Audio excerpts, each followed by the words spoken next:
orientation hi apoi mo khop maya chulaya chuanin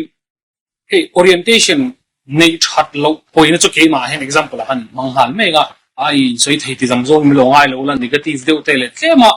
a positive deu te po manga mi chan chin soi ai chon ma ni chan chin soi hen chiang ni to di lai kha kai ni ya so lang son ka soi orientation nei that ni poi mo sarkar na ahianin na sang sang hen engien tho ti te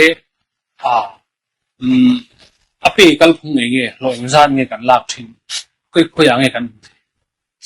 tilai bo reshiat ve thani chi khan mi slom khana ran se 2009 assistant kan exam a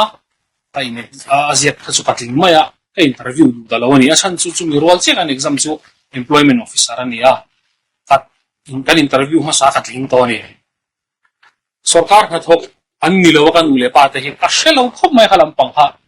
assistant ti top mai khachu a toy tek tol lalo mel riu mi ni daro a ho assistant nge ha head box ilawa tunang la hianin ngi coaching center te Mizoram ala lo kan shimu mal lo tin ka swan lalo mele me ke interview talaw ni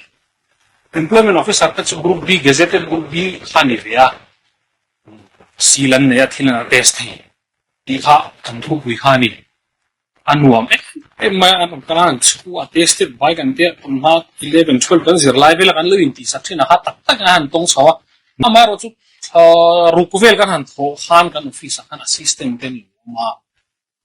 tin nge khong eng ka san don ti lampang kan han sia chho chan khan assistant grade kha chu secretary kha khai theini employment officer kan lu na kha join direct pura to chula chu ain thau da na chu ten kan soyanga employment officer chum che kan deputy director pura khai te chun join director ni ato pani chumi chuan